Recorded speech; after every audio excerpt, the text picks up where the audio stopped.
unguwa ba ce, ‘yar ina da biki ina da suna. Dan akwai wasu mata da suke da irin wannan halin, ba sa iya zaman gida. Ko da yaushe ko hira ake yi suka ji labarin za a yi biki ko ba a gayyace su ba, ba dangin iya ba na baba, za ka ji sun ce zan raka ki.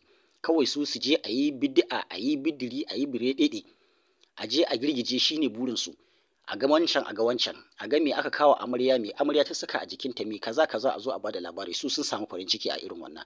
Barkanmu da sake saduwa, muna fata kuna cikin ƙoshin lafiya. Idan wannan karan ne kuka fara zuwa wannan tasha tamu ta Hula da Kallabi, muna muku marhabin lale. Idan kuma kun sake dawowa ne, to muna godiya da yadda ake kasancewa tare da mu. Yau bidiyon namu zai magana ne a game da yadda zaka lura da wasu abubuwa kafin a kai ga ɗaura aure tsakaninka da budurwarka. Ka lura da waɗannan abubuwa, suna da muhimmanci sosai. Abu na farko shine da zaka lura da shi shine ya kasance wato matar da zaka aura ko kuma ita budurwar taka tana da tsafta. Domin tsafta tana da muhimmanci a rayuwar iyali. Idan aka ce ka auri mace ƙazama, to a gaskiya fi sabilillahi kana da gagarumin matsala a cikin gidanka. Domin me? Domin za ka yi ta cin karo da wasu abubuwa wanda za ka dawo kana da na sani. Kuma wannan ya jawo asalin tun farko baka lura da me ya kamata ka lura da shi ba a game da tsaftar ya mace. Idan ka bi ta kyan fuska ko kyawun a ƙira irin ta ya mace, amma kuma halayya ta ƙazanta tana da ita, ko kuma ta ma 'yan burin ce, baka lura da yanayinta ba. Domin in dai mace ƙazama ce, duk yadda za ta kai ga ɓoye wasu abubuwa dole za ka iya ganowa. To yana da kyau ya kasance ka auri mace mai tsafta. Idan ya kasance ka auri mace mai tsafta, ko kai ƙazami ne, za ta lura da kai ta dawo da kai wato mai tsafta. Haka ake so. Haka kuma 'ya'yan da za ku haifa ma za su taso da ɗabi'ar tsafta, kuma lafiyar gidanku ma sai ta inganta sosai. Sai wato abin da za ka yi la'akari da shi shi ma na biyu shine wato ya kasance matar da za ka aura yadda kake son ta kasance mace ce mai kunya. Abin da muka riga muka sani ne, ita kunya kamar wata ɗabi'a ce ta ya mace, wadda a wurinta abin ado ne, ko kuma abin da za a so ne, ko kuma abin da yake kasancewa tare da su ne. To amma idan ya kasance matar da za ka aura ba ta da kunya, wani abin za ka kai kana jin kunya ma ita ba ta jin kunya, to akwai matsala. Idan ya kasance ka fi ta jin kunya, akwai matsala.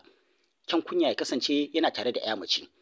Ko wani abu ne za a yi, kai ka lura cewa sai ka tirsasa ko sai ka yi ƙoƙarin shawo kanta, ka sa ta abin nan tana jin kunya, tana kawwamewa. To wannan ba ƙaramin daraja da kima yake ji a ya mace ba. Kuma wannan kunyar wato ɗabi'a ce mai kyau wadda za ta yi transparent ɗinsa akan 'ya'yanka. Wato ku samu zuri'a masu ɗa'a, masu hankali, masu ɗabi'a da kowa zai so ya yi mu'amala da su. Sai abin la'akari ko abin da za ka lura da shi na uku shine ta kasance mai addini. Addini yana da muhimmanci ga ko ma wane ne.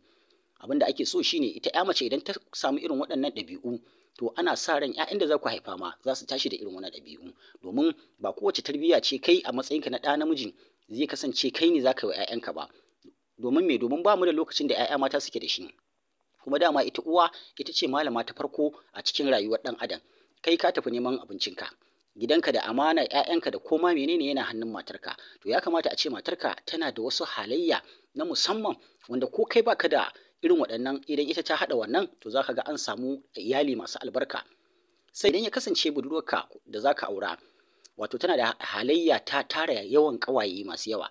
Dan akwai wasu matan da za ka ga suna da ƙawaye bila adadin, ko ina duk sanda suka fita suka dawo to za ga sun yi sabuwar ƙawa. Za ta dinga tara ƙawaye. Wannan ba ɗabi'a ce mai kyau ba, ba kuma wai farin jini ba ne. Domin tara ƙawaye ba kai baya a kan gado, to yana da matuƙar wato haɗari ga ita kanta budurwar taka. Zai iya shafan lamarin rayuwarta da mata ku gabaki ɗaya idan an zo an yi aure. Domin ko ta yi auren, wannan halayyar ta riga ta zama a jikinta, ko tana gidanka za ta dinga tara ƙawaye ba kai ba gindi. Domin idan ka tara ƙawayen da yawansu ba lalle ne su zama na kirki ba. Kuma ita shaiɗaniyar ƙawa tana da haɗari ga wadda take ta kirki. Kuma babu yadda za a yi a ce an haɗa wuta da ruwa, ba zai taɓa yiwuwa ba. Don haka sai ka tabbatar da cewa ƙawarka in ma tana da shi to ta rage. Sai abin lura na gaba shine ya kasance budurwar da za ka aura ba 'yar ina da unguwa ba ce, 'yar ina da biki ina da suna. Dan akwai wasu mata da suke da irin wannan halin, ba sa iya zaman gida.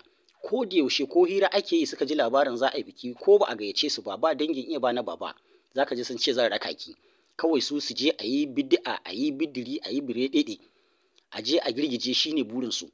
A ga wancan, a ga wancan, a ga me aka kawo amarya, me amarya ta saka a jikinta, me kaza kaza, a zo a bada labari. Su sun samu farin ciki a irin wannan. To wannan yana da matuƙar haɗari. Kada ka sake ka auri mace take da irin wannan hali. Kuma kai ne ya kamata ka lura da irin wannan. lokacin da kuke relationship naku kafin a kai ga aure. Idan tana da irin wannan hali ko a hirarku za ka iya ji, za ka iya ganewa. Sai a halayya ta gaba da ya kamata ka yi la'akari da shi shine, kada ya kasance budurwar da za ka aura wato tana da ɗabi'un nan na ƙawance da maza. Duk budurwar da take da irin wannan ko matar da za ka aura tana da irin hali na ƙawance da maza to tana da haɗari. Kada ka kuskura ka je ka sa hannunka a cikin wuta domin za ta ƙona ka. Duk matar da ka ga tana tare da kai amma tana kuma da ƙawaye maza, wani abokina ne, wani kaza kaza, abokin mutunci na ne, abokin gaisawa ta ce, a'a ka taka abun birki idan za ta iya bari. Domin me? Gaba ake ji. Ko tana gidanka wannan sabo da ƙawance da mazan za ta iya yi ko a unguwa ne ko a makwabta, kuma wannan yana da haɗari ba ƙarami. Ka sake ka auri macen da take da halayya na cin bashi. Akwai mata da suke da irin wannan halin, ba su da yadda za su samu kuɗi, ba su da aikin yi, ba su da aikin fari, ba su da na baƙi, amma za ka ga burinsu ya fi na mai aikin yi, mai samun kuɗi. Ba su da zuciyar nema amma kuma suna da zuciyar cin bashi. Irin wannan matan wato aurensu haɗari ne. Domin me? Za su iya jefa ka a cikin matsalar da za ka zo kana da na sani. Za su iya janyo ma rigimar kuɗi da za ka zo ka rasa ya za ka yi. Domin su irin wannan halayyar tasu ba sa tsoro, balle suka san cewa suna da wanda zai tsaya musu, to za ka ga suna jefa kansu cikin harkoki, su ko ba su za su ci ba za su iya karɓar wani ma a ce suna da kirki. Don haka ka kiyaye.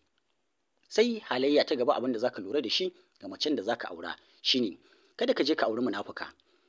Halin munafurci yana da haɗari. Ka je ka auro matar da take munafuka, za ta iya haɗa ma gurmin da za ka zo ka kasa warware shi, za ta iya haɗa ma wato ɗaurin da za ka kasa kuncewa. Don haka ka kiyaye. Mace munafuka tana da haɗari, kuma za ka iya ganewa tun a lokacin da kuke mu'amala ta soyayya tsakanin kai da ita. Yau a ce ta ce kaza, yau a ce ta ce kaza. Irin wannan ba ƙaramin lamari ba ne, kai ma kuma zai iya jawo zubewar mutuncinka. Kuma kai ba za ka so ka ji an ce yau ka auri mace, kana can wajen neman abinci a kira ka a ce ga gurmi ya haɗu a gidanka ba, matarka munafuka ta yi kaza ko ta haɗa kaza. Kuma 'ya'yanka ma ba za su yi alfahari da wadda ka auro suka ta haife su ba. Don haka sai a kiyaye.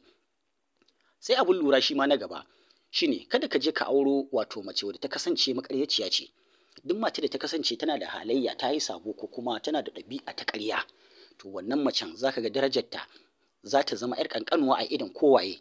Don haka kuma idan ka kasance kana tare da mace maƙaryaciya, to kai kanka ba za ka taɓa yadda da ita ba. Za ta zamo ko da yaushe kana zargi a kanta. Idan ta gaya ma magana 10 da ƙyar za ka ɗauki guda 8 a gaskiya. To kaga wannan me aka yi kenan? An yi ba a yi ba. Dole ne ka tsaya ka lura da ita. Idan za ta iya bari, ka hana ta ta daina halin ƙarya. Duk irin yadda take tsoron faɗar gaskiya a rayuwa ko laifi ne, ta faɗi gaskiyar kawai. Shine mutuncinta, shine kuma ƙimarta. Sai abin lura na gaba, wato abin lura na gaba shine ya kasance budurwar da za ka aura ko matar da za ka aura ta kasance mai wadatar zuci.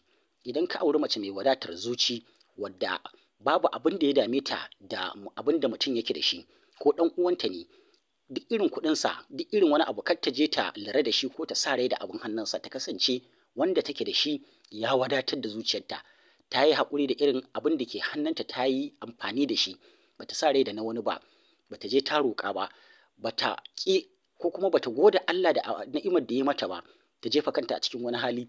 Irin wannan mata mai wadatar zuci a bar so ce, kuma a bar wato nema ce ga kowane ɗa namiji ya aura. Don haka sai ka kiyaye. Sai abin lura na gaba wato shine, kada ka je ka auri wacce take da kyan fuska amma kuma babu kyan zuciya. Ka yi ƙoƙari da yadda za ka yi kasance matar da za ka aura tana da kyakkyawar zuciya. Ko da mummuna ce, idan zuciyarta kyakkyawa ce, to za ka yi alfahari da ita. Kowa zai yi alfahari da iyalinka. Sai abu na ƙarshe shine wato ka yi ƙoƙari ka auri mace mai tsoron Allah. Ko kana nan ko ba ka nan, ya kasance tana yin abinta tana tsoron Allah. Wannan shine babbar sa'a, kuma shine babban abin da kowa yake fata. Masu kallo da saurare, muna fata kun ji daɗin wannan bidiyo. Da fatan za a ci gaba da kasancewa da mu, a yi sharing, a yi liking, a kuma yi comment domin mu ji irin ra'ayoyinku akan bidiyoyin da muke kawo muku. Mu huta lafiya.